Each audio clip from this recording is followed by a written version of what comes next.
नमस्कार दोस्तों, स्वागत है मेरे चैनल में आप लोगों का। तो मेरे जितने बड़े भाई बहन और माता पिता हैं मैं उनको प्रणाम करना चाहती हूँ।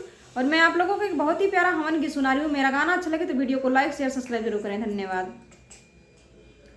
हवनिया में देर कैलू मैया हमार हो, हवनिया में देर कैलू मैया हमार हो, हवनिया में देर अयलू तोहरे हवनिया में ब्रह्मा जी पधारे, तोहरे हवनिया में ब्रह्मा जी पधारे।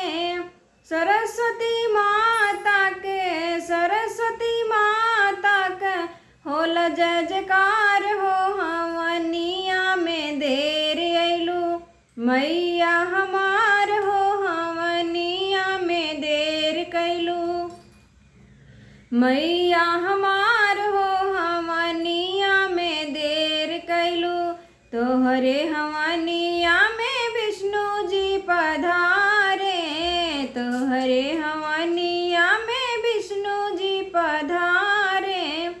माता लक्ष्मी रानी के, माता लक्ष्मी रानी के होला जय जयकार हो, हवनिया में देर कैलू मैया हमार हो, हवनिया में देर कैलू मैया हमार हो, हवनिया में देर अयलू तोहरे हवनिया में शंकर जी पधारे, तोहरे हवनिया में शंकर जी पधारे।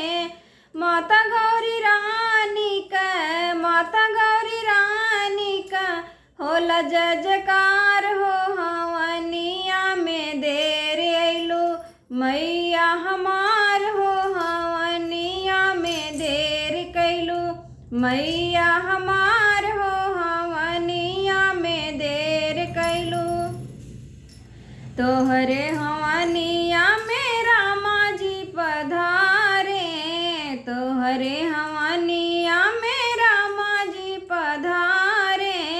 माता सीता रानी का, माता सीता रानी का होला जय जयकार हो, हवनिया में देर अयलू मैया हमार हो, हवनिया में देर कैलू मैया हमार